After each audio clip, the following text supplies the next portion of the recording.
Hey everybody, welcome to Lessons from the Cockpit. I'm Belinda Sandor. Let's get started.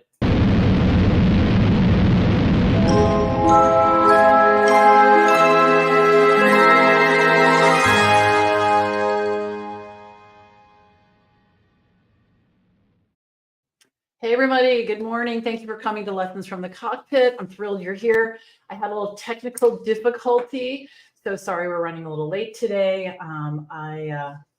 It's funny because what happened was I wasn't able to access my camera or my mic, and so it's interesting because to think about how I was going to try to solve this because it's under a time crunch. I'm supposed to be live right now, and what ended up doing the trick was unplugging my camera, plugging it back in, and refreshing my browser. And I have to tell you, 10 years ago, that wouldn't have been my solution. My solution would have been to try to get in touch with StreamYard or do this or do that. And it would have been much more elaborate. And so I want you to, in the spirit of what we're going to talk about today, which is, how do you spend your time, really think about how you can solve the problems that you're working on in your business life as quickly as possible and not get pulled down the rabbit hole of the problem. Right? I bet that's happened to everyone else.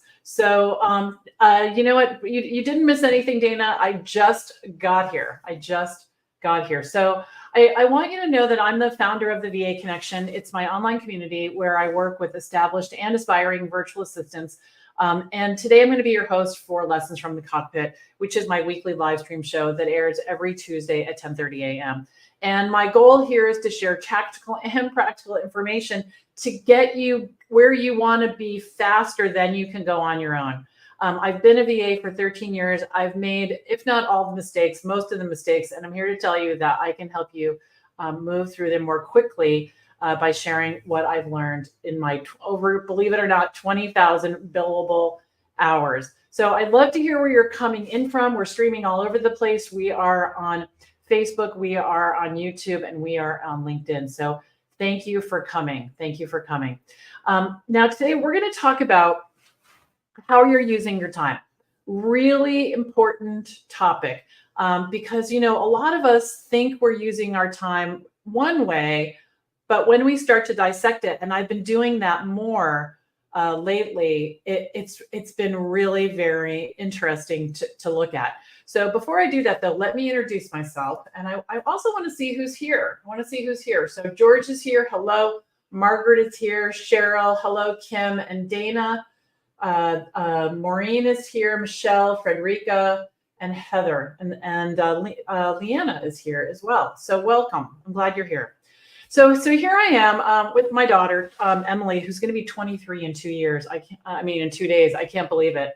2 years that wouldn't actually be better, but it would, 2 days is fast. And this was right when I was starting my business as a virtual assistant. And the thing about it is that, I was in a lot of turmoil. I had a lot of debt. I had back taxes to pay. I had to sell my home because I couldn't pay the mortgage, getting divorced, all of things. But you know what, when you boil it all down, what really happened was I lost myself. I totally lost myself. I lost my direction. I lost my mojo, I guess you could say. And I didn't know what to do next, but I knew I wanted to take care of my daughter.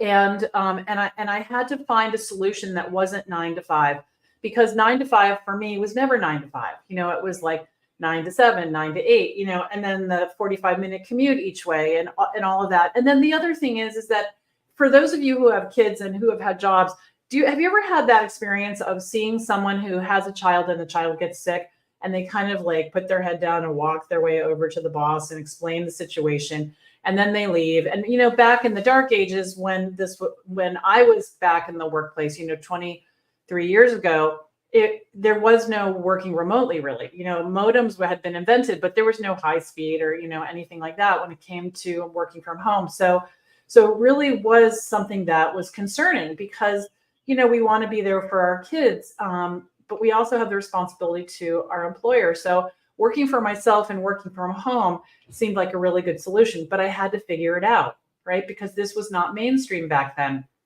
So I decided to do admin work because I loved doing admin work. I was a secretary a long time ago. I'd worked in business operations, and I'd like to figure things out. And so I just started spreading the word, not really knowing where this was going to go or what was going to happen, but being determined that whatever it took, I was going to do it.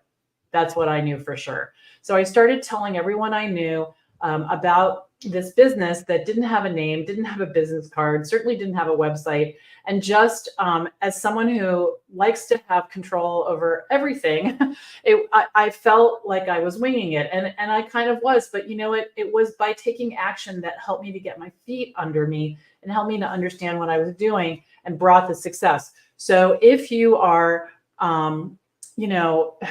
if you are waiting to feel ready or waiting for some breakthrough moment, I can tell you the breakthrough comes in the action. It 100% comes through the action. So I started getting clients in very unpredictable places, like the school bus stop or wedding line. I always say wedding lines, buffet lines at a wedding, places that you wouldn't ordinarily think that you would find clients, because clients are everywhere. But we have to learn to talk about our work in a clear, simple way so they understand and can remember and can tell others about us, just like a hairstylist or a dentist or an attorney or fill in the blank. You are a service provider as a virtual assistant, and you need to make sure that people know what you're up to. So by doing this and continuing to do it in a systematic way and build relationships and not sell and not try to convince people to hire me, but to be genuine and transparent about my business, about what I could offer, I was able to build a business for myself. So I called it Rocket Girl Solutions, and I started in 2010, and I've worked with over 225 clients. I've had the experience of just silencing the boxer, 225 clients, over 20,000 billable hours, and I've earned over $1 million. Just me right here as a VA. The first year I was in business, I made $70,000. The next year I replaced my income with earning $100,000 a year, and I did that for the next 10 years.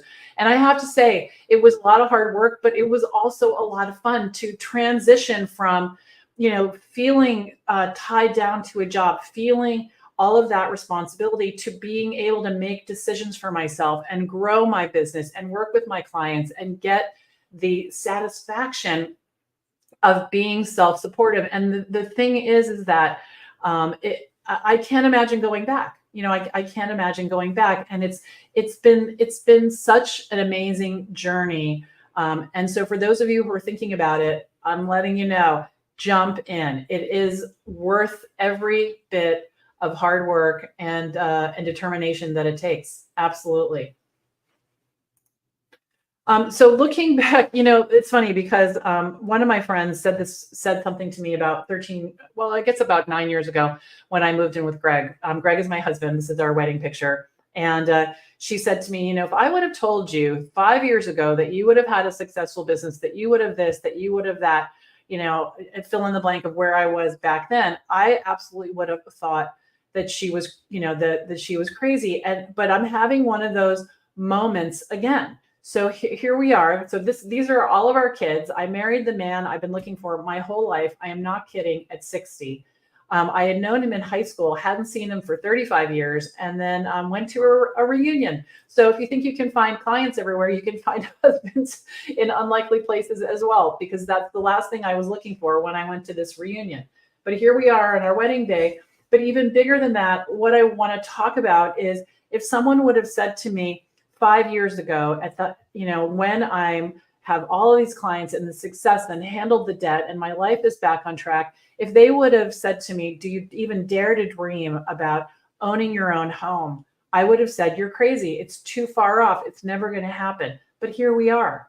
Here we are. So by getting really clear on what I wanted and creating a path to have it, hiring mentors, hiring coaches, people who had what I already had, what I wanted, I was able to do that. And I'm here to help you as well. If you want to have a successful business as a virtual assistant, I can get you there for sure. So today we're going to talk about time. All right, we're going to talk about time. So I recently heard that the average American watches 294 minutes of television a day. Anybody doing that? Right? That's almost 5 hours. And I can see how that would happen. You know, you get home at 6, 6 plus 5 is 11. You have the TV on the whole time you're home. And when I first heard that, I didn't think about, well, you turn the TV on at 6 and you keep it on till 11. I was just thinking 5 hours. I was thinking, 5 daylight hours. And I thought, how can that be? How can people be earning a living? How can they be, having the life that they want? But it was accurate, right? It was accurate. People are watching 294 minutes of television a day. And I remembered when I used to do that.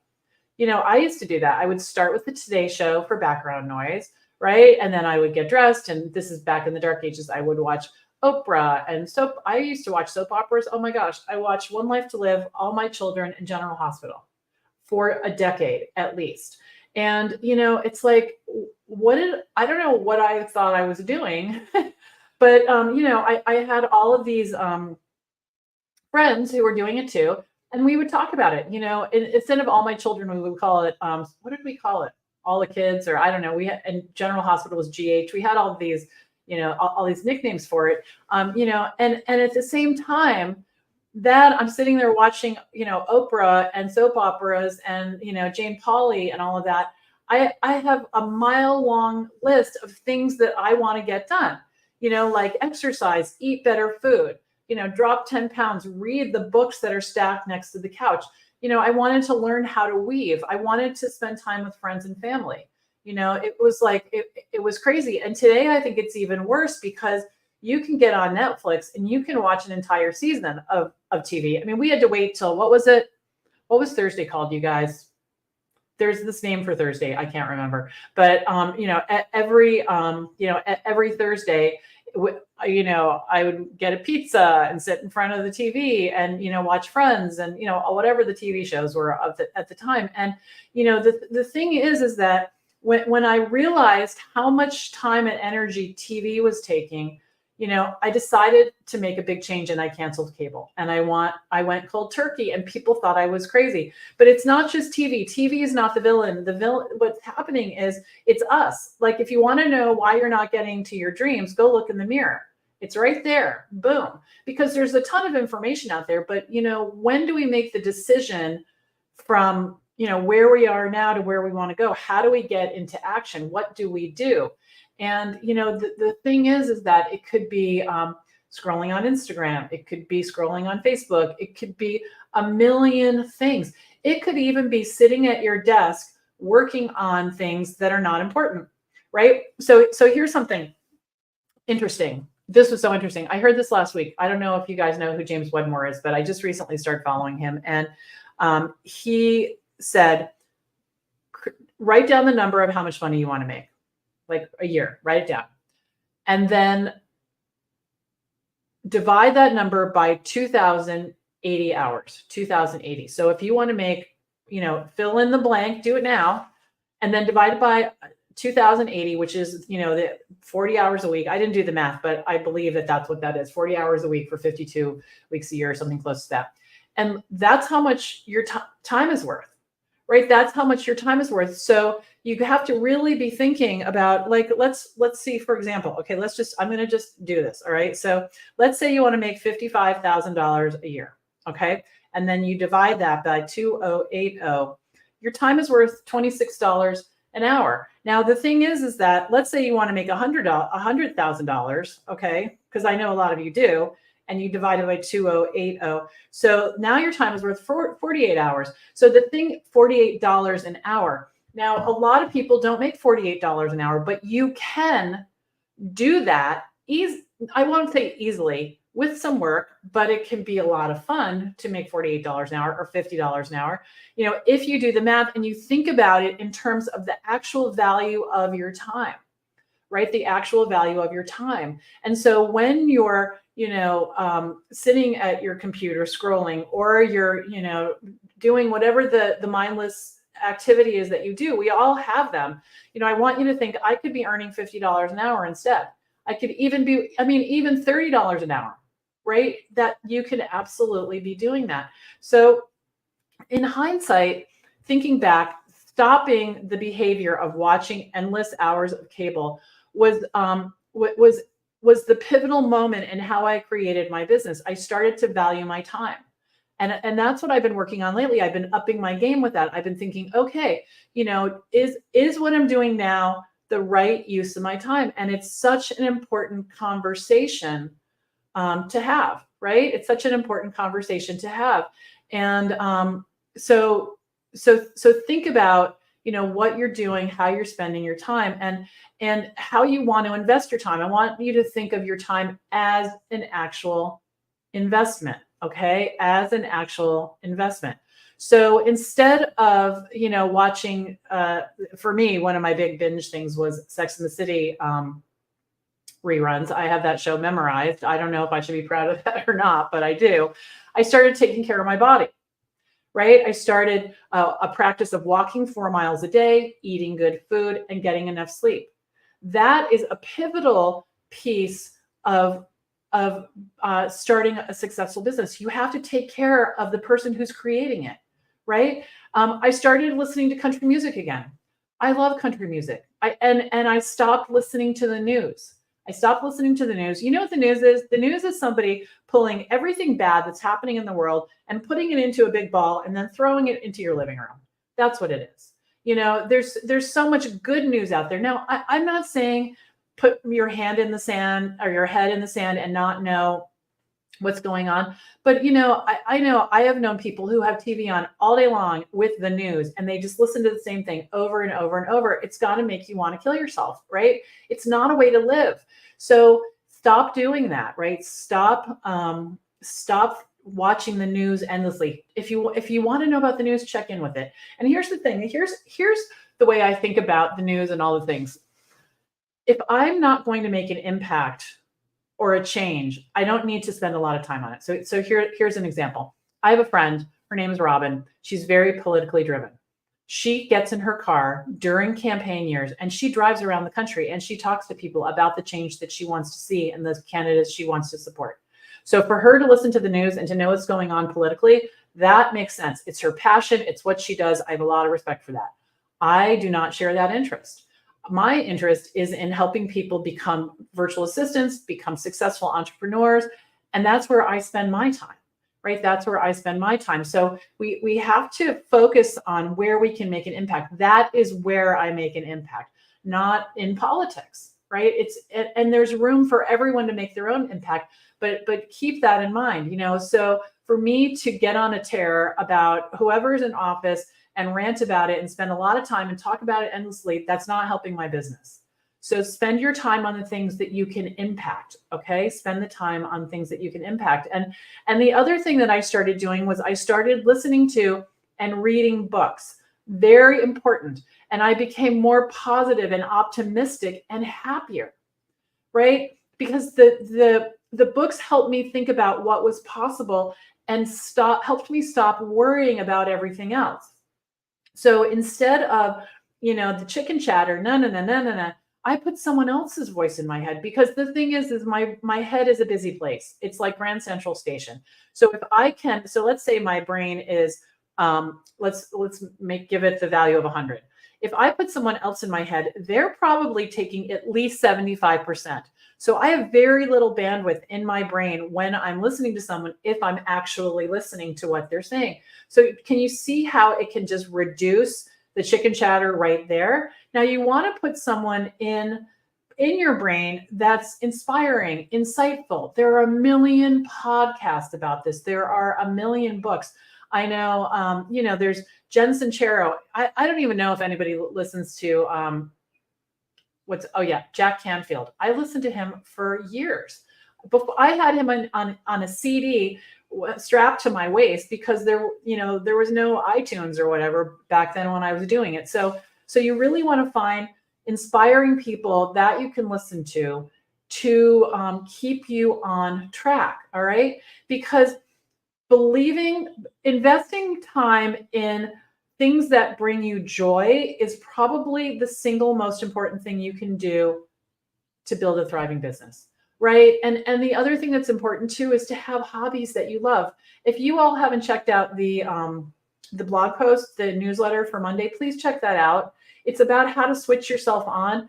So many of us are in autopilot. We're just kind of wandering around. We need to flip our switch, and it's up to us. We know where the switch is, right? You got to turn it on.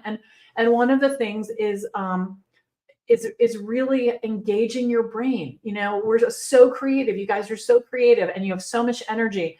And really, I want you to to think about I joke, but it's actually true. How do you use your brain for good and not evil? Evil is beating yourself down. Evil is, talking trash to yourself. Good is creating things. So I've been working on this. So Dana says, my hobbies are suffering right now. Yeah, you want to bring them back. Now, so I have to show you something that I did. This made me so happy. And think about all the other things I could have done. Okay, so I have a circular garden flower bed in Chicken Village. We made it this weekend.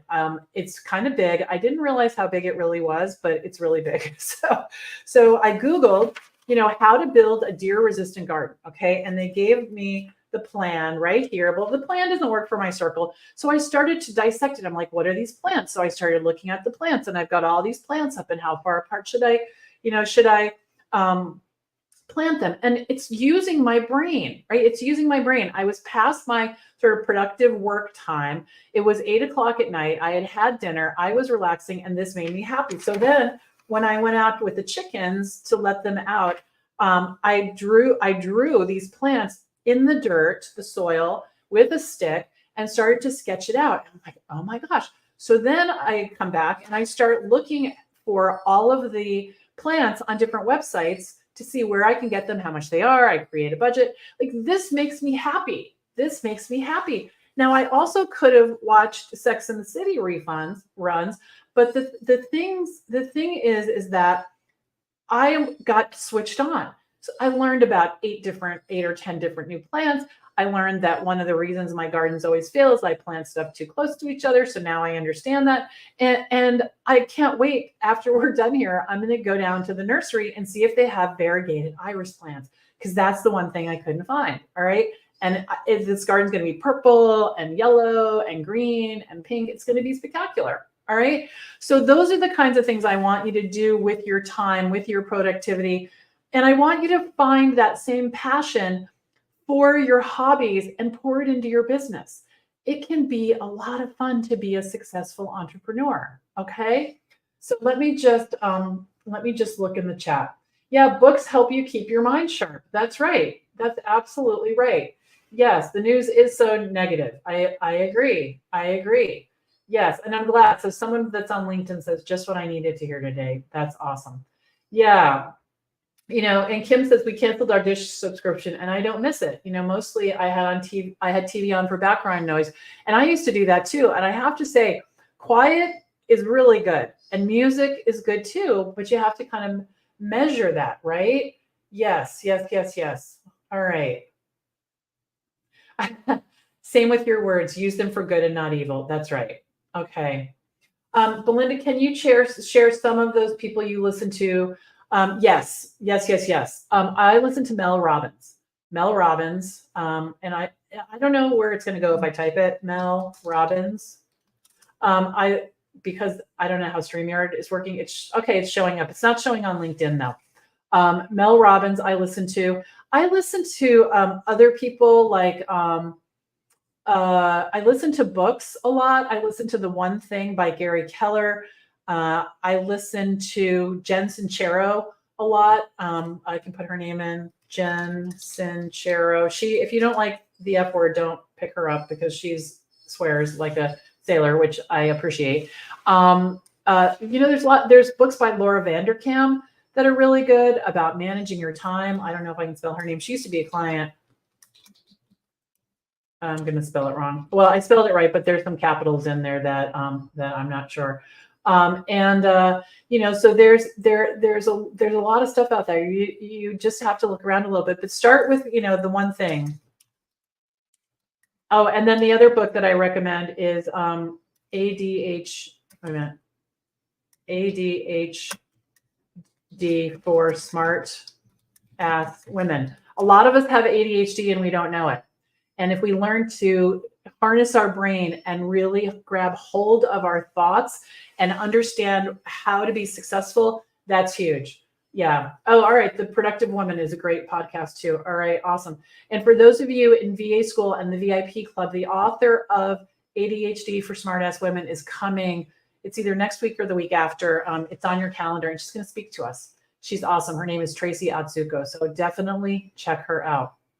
All right, you guys, your time equals your life. Treat it like that. Don't waste it. Yes, relax. Be deliberate about relaxing. Yes, we have to, unplug sometimes. I get that. But don't do it on autopilot. Do it in a way that can be exciting and fun and feel like you're up to something. That's one of my favorite feelings. I am up to something. Okay? You deserve that. Okay, everybody.